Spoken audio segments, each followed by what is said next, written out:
कोटी जैकेट लेने जाओ दुकान पे, भैया जैकेट दे देना, कौन सी चाहिए, लेडीज या जेंट्स, पूछता है ना। तो ये लेडीज जेंट्स की जैकेटें कहाँ मिलती हैं? ये दुकान पे मिलती हैं कपड़ों की। और ये वाली, ये लेडीज और जेंट्स, ये चोला कहाँ मिलता है? मनुष्य चोला है ना, मनुष्य चोला, मानुष चोला अनमोल है, मिले ना बारंबार। तो किसको मिल रहा है ये चोला?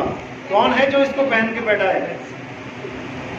आत्मा, जीवात्मा क्या हो उसको। तो ये चोला कहाँ मिलता है?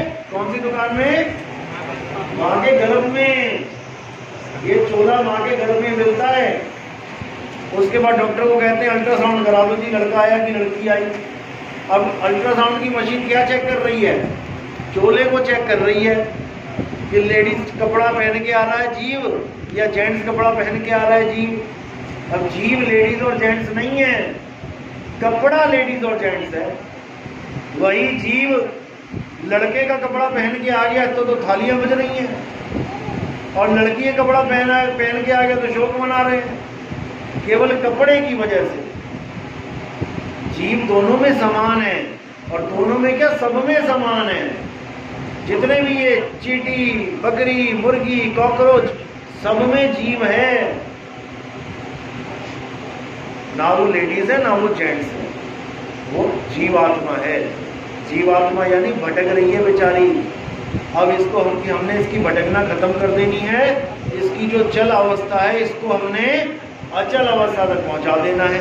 और अचल क्या है? हे अर्जुन, आत्मा अचल है, आत्मा अपरिवर्तनशील है। वो कभी बदलती नहीं है, वो कभी चलती नहीं है, वो स्थिर है। उसी में जो जीव स्थिर होते जाएंगे, अपने स्वरूप को प्राप्त होते जाएंगे, वो भी आत्मा होते जाएंगे। जीव अवस्था खत्म, भटकना खत्म, अब आप हो गए स्थिर। किसी को स्थित प्रज्ञ बोला गया है गीता में। जो अपने स्वरूप में स्थित हो जाएगा उसकी मुक्ति हो जाएगी। जो अपने स्वरूप को नहीं जान पाएगा वो देवी देवताओं की पूजा करता रहेगा और भटकता रहेगा। बोला ना, आत्मज्ञान बिना नर भटके। अब नर तो जा रहा है पूजा पाठ करने, मुसलमान जा रहा है काबा में, हिंदू जा रहा है बनारस में, काशी में। तुम कहो उसको भैया कहाँ जा रहे हो? वो कहेगा कि मैं भक्ति करने जा रहा हूँ, दर्शन करने। तुम कहो अरे कहाँ भटकने जा रहा है? तो उसको बड़ा अजीब लगेगा। मैं जा रहा हूँ काबा और काशी, ये कह रहा भटकने जा रहा है। भटकने क्यों बोला गया? क्योंकि जिस चीज को वो ढूंढने जा रहा है वो उसकी आत्मा में स्थित है। वो राम कहाँ स्थित है? मेरे रोम रोम में बसने वाले राम। अब वाणी बिल्कुल सही बोल रहे हो, भजन बिल्कुल सही गा रहे हो। मेरे रोम रोम में बसने वाले। अब रोम कहाँ ढूंढ रहे हो?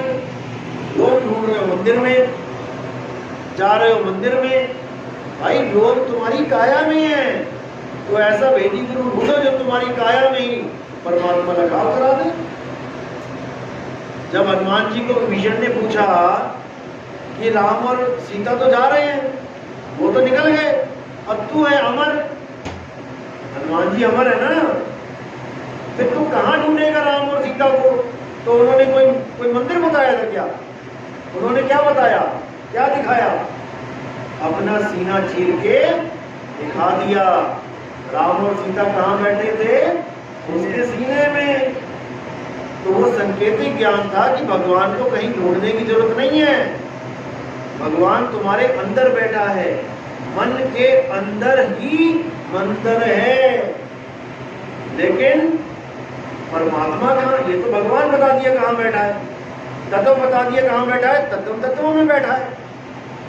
राम और सीता का जो स्वरूप दिखाया गया वो राम और सीता थे या उनका शरीर था? शरीर था। तो शरीर यानी काया कहाँ है? काया में ही है। तत्व कहाँ है? तत्वों में ही है। पानी को कहाँ ढूंढोगे? अरे पानी में ही ढूंढोगे। आग को कहाँ ढूंढे? अग्नि में ही ढूंढे। ऐसे ही ये सारे शरीर ब्रह्मांड के कहाँ है? अरे पिंड में ही है।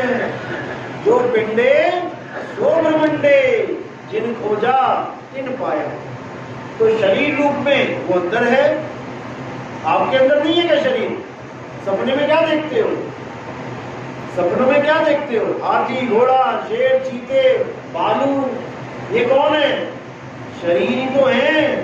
और कहाँ देखे? शरीर में ही देखे।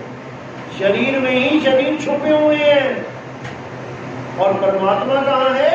वो आत्मा में छुपा हुआ है। इसलिए कई संतों ने कह दिया कि आत्मा सो परमात्मा, लेकिन लोग समझ नहीं पाए। वो सोचने लगे कि ये तो जीवात्मा को परमात्मा कह रहे हैं। नहीं, जीवात्मा अलग है और आत्मा अलग है। जीवात्मा चलता है, देखो चल रहे हैं सारे। परमात्मा आत्मा अचल है। बस इसी को जानो। तो इनको गति मिली है, समझ लो क्या करना है। सबसे पहले सुबह उठते ही आपने क्या बोलना है? साहेब बंदगी सतनाम। कैसे करना है? जैसे आप सुबह उठे तो दोनों हाथों को ऐसे करो, जैसे पानी तालाब से निकालते हो ना, दोनों हाथों को ऐसे कर लो। बोलो साहेब। साहेब। दोनों हाथों को सिर पे रखो। बंदगी। बंदगी। दोनों हाथों को जोड़ के सतनाम। सतनाम। साहेब बंदगी सतनाम। ये आपने सुबह उठते ही पहला कार्य आपका ये होना चाहिए। चारपाई रखने से हाँ, चारपाई पे जैसे उठे, आंख खुली, पहले बैठ के साहिब बंदगी सतनाम करना है सुबह उठते ही। दूसरी बार बंदगी करनी है नहाने के बाद। जब नहा लिया आप, चाहे वॉशरूम में कर लो चाहे बाहर आके कर लो। तीसरी बंदगी करनी है भोजन से पहले। दिन में 2 बार भोजन करते हो, सुबह शाम, तो सुबह और शाम 1-1 बार किया। अगर दोपहर में भी करते हो तो सुबह दोपहर शाम 3 बार करो। लास्ट बंदगी है चौथी, सोने से पहले।